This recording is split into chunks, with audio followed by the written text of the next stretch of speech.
أعوذ بالله من الشيطان الرجيم. بسم الله الرحمن الرحيم. الحمد لله والصلاة والسلام على رسول الله وعلى آله وصحبه ومن تبعه وله وسلم تسليما كثيرا. أما بعد, we'll continue إن شاء الله with the book of the inner sin by الشيخ البوطي رحمه الله تعالى.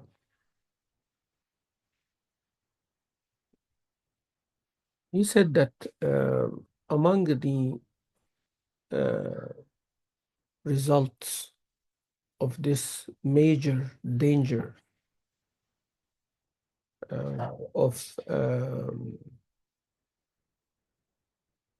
the sin, inner sin of arrogance and all those spiritual problems and sins that we talked about. He said among the impacts of those um, uh, that عصبية يعني this ethnic or يعني nationalism or ethnic bias, prejudice toward others, means only my way or my tribe and my family. And that's what Quran actually came to clean. Said that Allah Azza wa Jalla removed from the heart of the followers of Prophet Muhammad Sallallahu Alaihi Wasallam حمية الجاهلية, the tribalism of Jahiliyyah. Jahiliyyah يعني the ignorance time. So called the time before Islam, the time of ignorance, Jahiliyyah. And one of these manifestations of this Jahiliyyah is tribalism. Whatever my tribe does is justified just because they are my tribe or my people. Whether it's family, tribe, to a leader or a group. So loyalty becomes based on these things: ethnicity, family, loyalty to a leader, to a sheikh, to brothers, to family members, to community, to certain group or affiliation. And the soul start being entrenched into that. And that feeling start blowing in it. It's like a balloon. Until the person, as the Sheikh said, completely forgets that إنما المؤمنون إخوة, that truly believers are brothers or brethren. So this is not the standard anymore. This is not the criteria anymore. So it's only blood relationship or ethnicity relationship or financial relationship, or I work in this company or you are with the rival company, or I work with this group and you are with the rival group, to the point that subhanAllah, in our Muslim communities here, like in the West, for example, you are from this Islamic center and I'm from that Islamic center, or you belong to this organization and I belong to that organization. This madrasa versus that madrasa, we compete with each other as if we are enemies, hostile.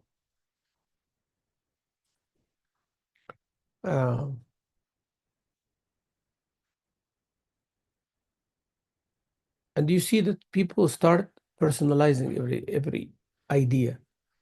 So if the idea comes from you, I don't like it because it's coming from you. But if it comes from someone else, I'll take it. Or if you are recommending something, I'm not going to listen to you, but I recommend it later on. This hasad or grudge or envy or covetousness, whatever you call it, that is coming from that inner sin, the disease in the heart. That's what it does. So people start even dividing. Why you donate to this mosque and not that mosque? Why you give a lecture at that mosque while you're supposed to give it in our mosque? So now people start, instead of judging others based on principles, now we start judging principles based on people. So we see who speaks regardless if they speak properly or not. Just give me a second.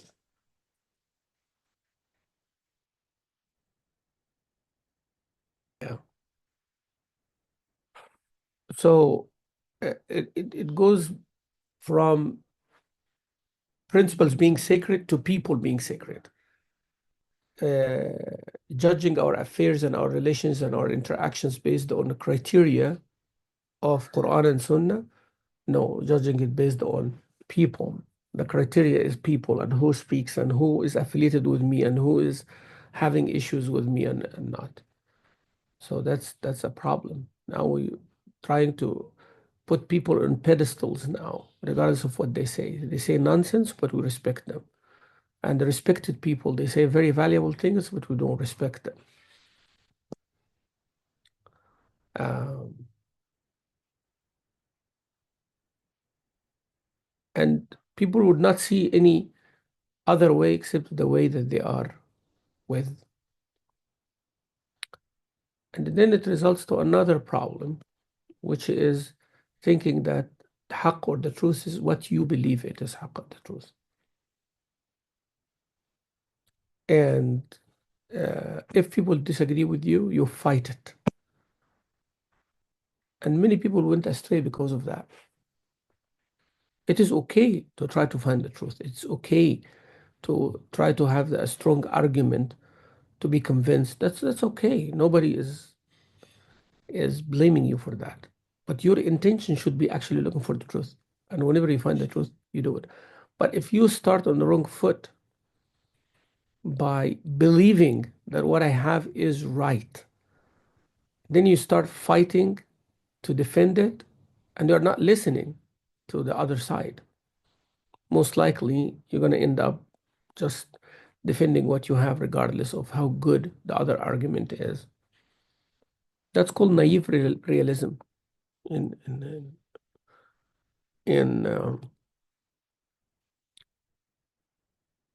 psychological terminology. Naive realism. Naive realism is when you think that what you believe in is the ultimate truth, and everybody else is not. And whatever they do, it is based on the trying to bring you down or something like that. So it's naive realism. It goes, whether it is in simple things or like worldly affairs or in your work or profession to fiqh schools to even aqidah schools. Now, when a person believes that this is the only interpretation, this is the only way, this is the only interpretation of the characteristics of Allah, the sifat of Allah, or madhab of the four schools of fiqh, that my madhab is the right madhab, and you don't accept the other opinion. So think that mine is the best and the purest, um, cleanest, most straightforward rendering of Islam. Yani. And those are the people who actually end up changing the religion. Those are the people who end up like innovating in the religion. Those are the people who end up going out of the religion. Because when you think that your way is the only way, that means you are not open to other ideas. You're not listening. You're not exploring the in the area of exploration.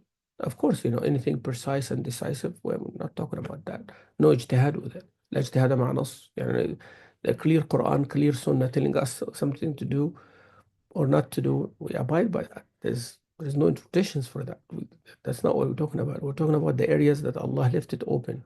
Allah left this area open. Allah Prophet left it open. Things can be interpreted in more than one way. That's where we're talking about. So the gate is not going to be closed and they said, this is one way. You have a way, you're convinced with it. I have a way, I'm convinced with it. It's fine, you know. Um, then the Sheikh said, he said that may Allah have mercy on Sheikh Badi' Zaman Saeed al-Nawrasi, Turkish uh, scholar and thinker, philosopher, Sufi. He said that one time he felt that among his students, some people they revere him beyond human, Uh, so they like certain ideas and principles because it agrees or aligns with their sheikh, noticing. Um, and they believe in the higher standards and principles because they see it's manifested in his character. So he wrote to his students a treatise. He wrote to them like an article of some sort. He said that you should be, I'm warning you, or you should be aware of associating truth, the truth that I'm inviting you to my person, which is very sinful and um, mortal. But you have to connect the truth that I'm inviting you to its source, the Book of Allah and the Sunnah of His Prophet Sallallahu Alaihi Wasallam. And I'm nobody except I'm a guide. Nobody except I'm a guide to the merchandise of Allah Subhanahu wa Taala. And I'm a guide. I'm a vendor. I'm somebody who is giving you what Allah Azza wa Jal sent for the guidance of humanity. And you have to know that I am an infallible human being, غير معصوم. I'm not like protected from making mistakes. Sins can come out of me, can commit sins. I can deviate at times. And if that happens, then this will deform the truth that is associated with me because of that deviation of that sin. Um, and then I end up being a role model for people in deviation and committing sins. Or I'm going to be the one who moves them away from the truth because I deformed it with my sin and my deviation. So what he's trying to say is, like, do not take the truth because of me. Listen to what I say, but don't associate that to my person. Because if I associate to my person, what if I make a mistake? And that's what people do actually. When a sheikh or a religious leader or something commit a mistake, he said, all sheikhs like that. And then, people abandon the Islamic teaching and the Islamic learning and the Islamic education. Why? Because all the people who teach, they have flaws and they have problems. Of course they do. They are not prophets. So you take the goodness. As Imam Shatibi said, خذ ما صفى ودع ما كدر. خذ ما صفى ودع ما كدر. When you come to water, take the clear water and leave the murky and the impure part. So be careful. So that's what it is. So don't associate, don't say, Sheikh Mamdouh is always saying the right thing, or Sheikh such and such saying the right thing. What if that Sheikh makes a mistake? Then you abandon everything they said, everything they are saying, and everything any other Sheikh says? That's unfair. Even if the whole community of religious scholars are wrong, it does not make the message of Islam wrong. It doesn't. So message of Islam is message of Islam. Now,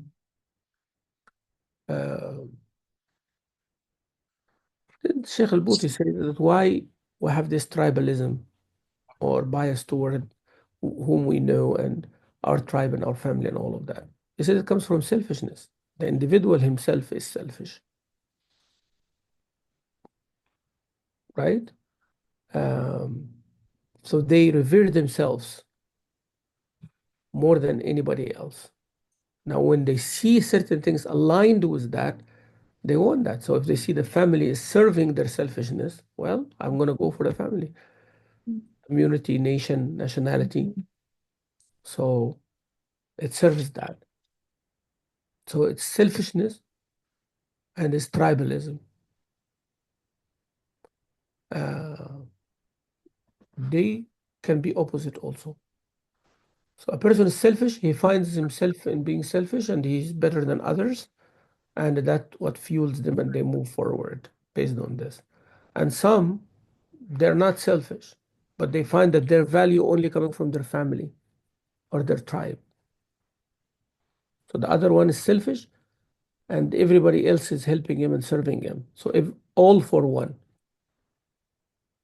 and in here one for all, and both of them are extremes.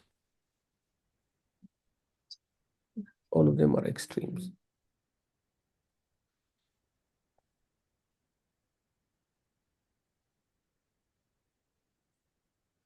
Also,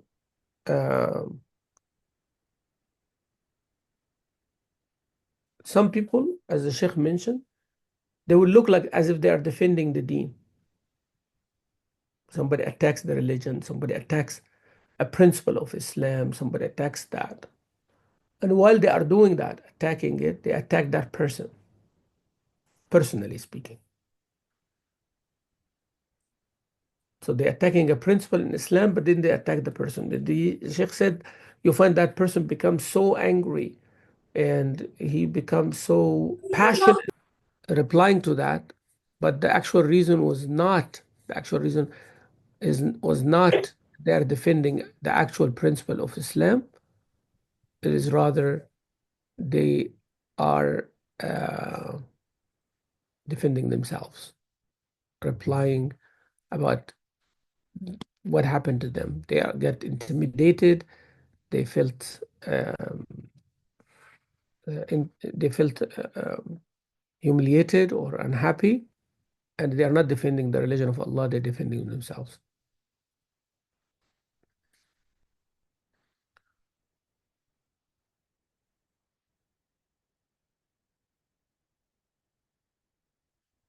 Some people they were revere someone and put them on a pedestal until they give them some attributes of prophets or even God Himself, Subhanallah, and uh, feel that my group or the followers of this sheikh, like myself, are better than everybody else, but everybody else is like a second degree or second hand Muslim. And if they are not aligned with what they believe in, what he and the people believe, people with him believe in, they become enemies. So this is more of a communal selfishness kind of deal. Uh,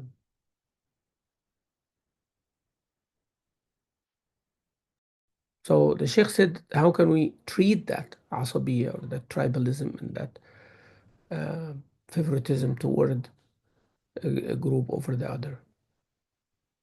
He said it is to treat the main source, which is selfishness. So we're not saying that separate yourself from the sheikh that you're learning from. Stop loving the sheikh or the guide that you are with. We're not saying that. We're not saying separate from your jama'ah or your group, your affiliation. We're not saying that either.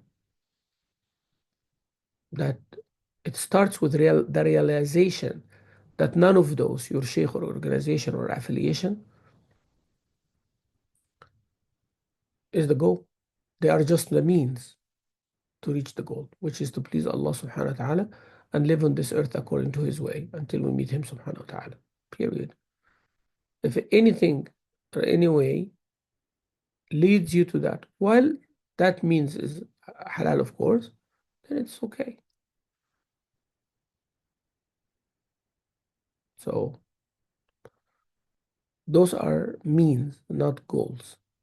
Your organization, your affiliation, your teacher, your sheikh, your tribe, those are means. Uh, and those means don't have any value except what they lead to. Whatever you have, if it's not used and it does what it's supposed to do, then there is no point, no need.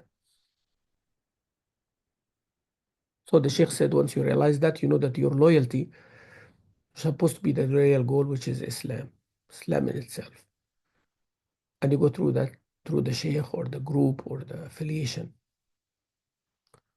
Uh, and we love this affiliation or this group or this organization or this sheikh with the level. We love them according to the level that they're connecting us to Allah and they're connecting us to His Deen and they're connecting us to the Quran and the Sunnah.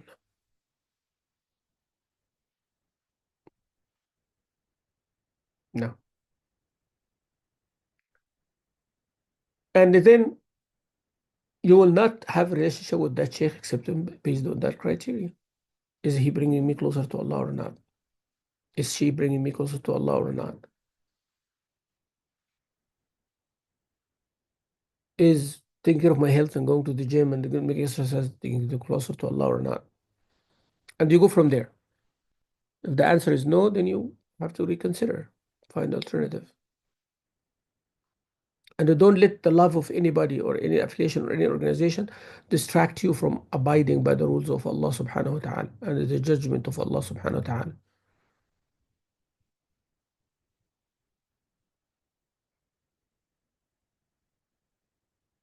So the Sheikh says, all what Muslims now suffering from, the diseases and the calamities and the disasters and the wars, it is coming from that major danger, this intrinsic or internal sin.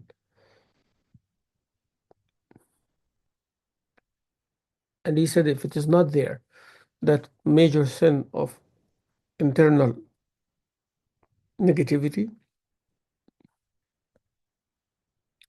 he said that if it was there, then there would be no doubt or doubting each other, and they will cooperate with each other, and they will achieve their goal faster than they even think. And that's why this unity is intended to be dispersed. That's not there. And if they reach to that level, the Muslims reach to that level, then they will have the means of strength. And everybody will be deterred from plotting against them.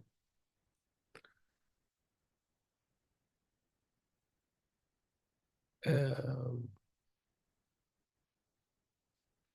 and if the Muslims, mhm, if the Muslims have this sincerity and this truthfulness, then they will trust each other.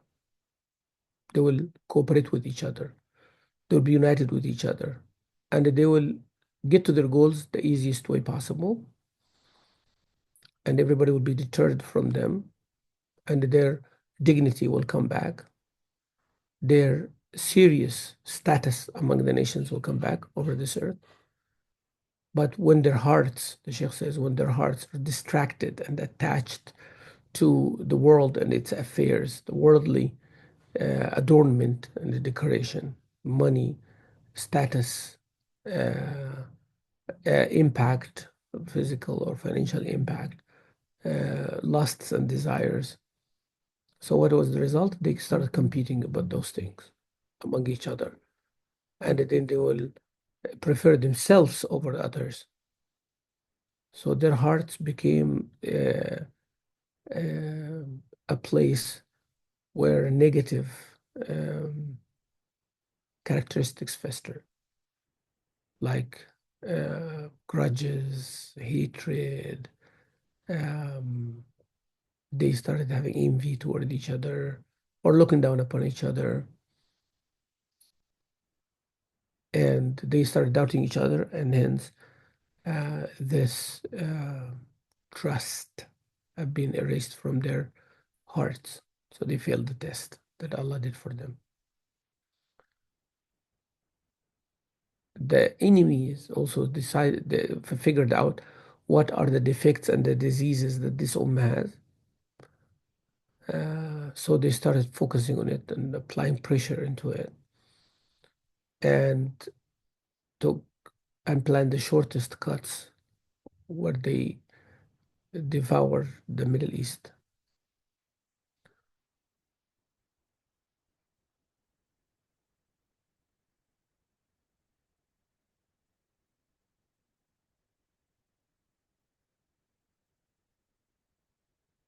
So when the enemy saw this diseases and this calamities affecting the Muslim Ummah, focused on uh, destroying them the easiest way possible.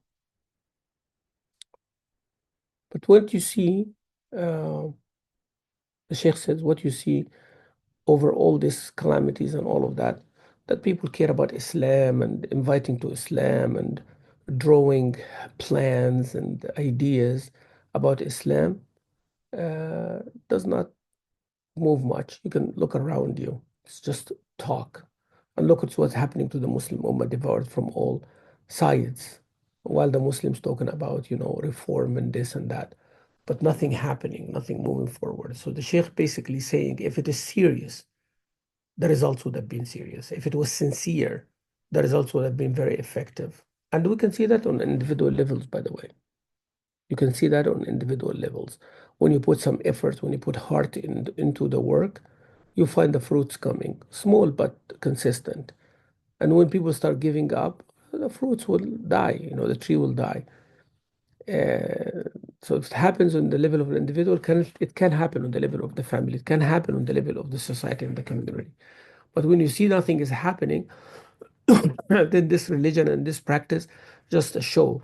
It is just a shell outside. There's no core in it. There's no essence in it. This, of course, does not mean we're belittling the Islamic movement or the seriousness of the communities and all of that, but we're trying to reach a better level.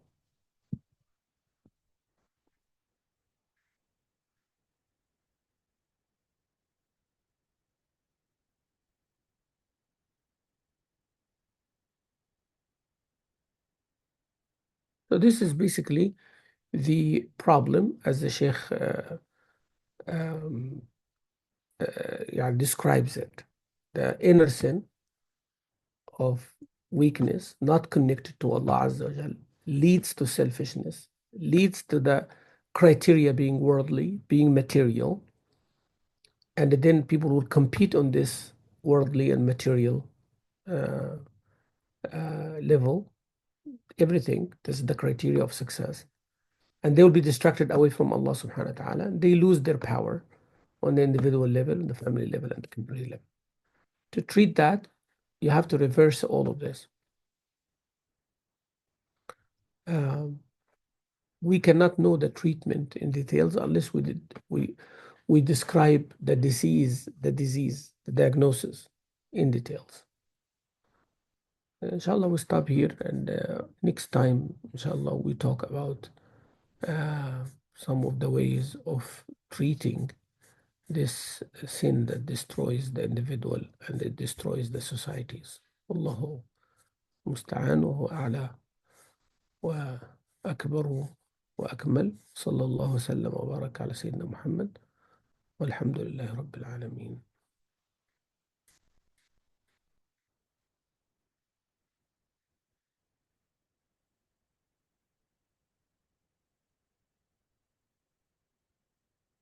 Anybody have a question?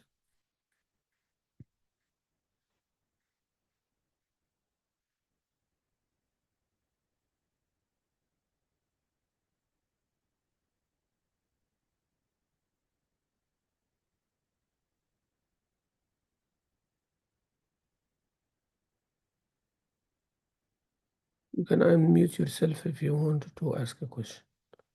Assalamualaikum, Sheikh. Salam. This is Siti. I just want to make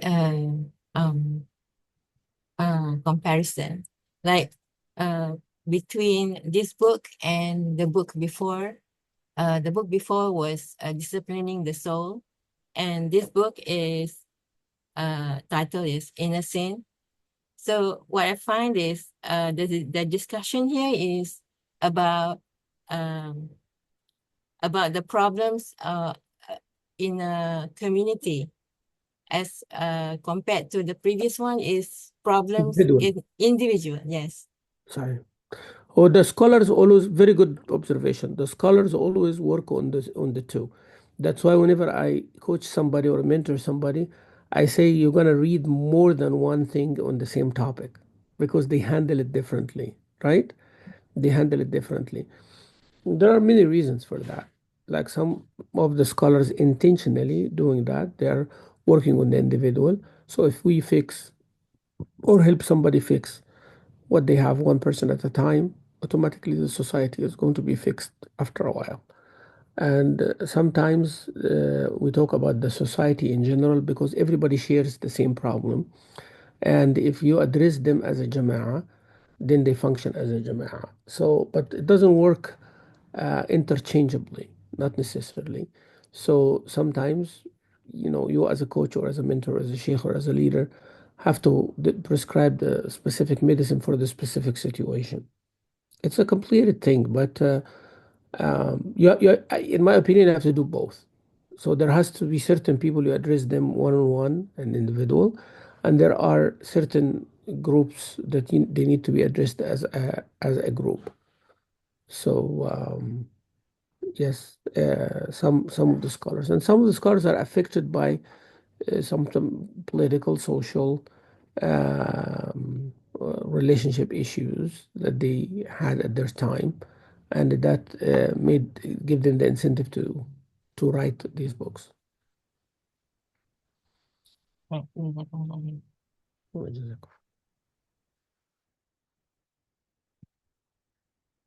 طيب إن شاء الله we'll see you next I'll see you tonight إن شاء الله in تفسير سورة النور, but we'll see you next week in this class إن شاء الله.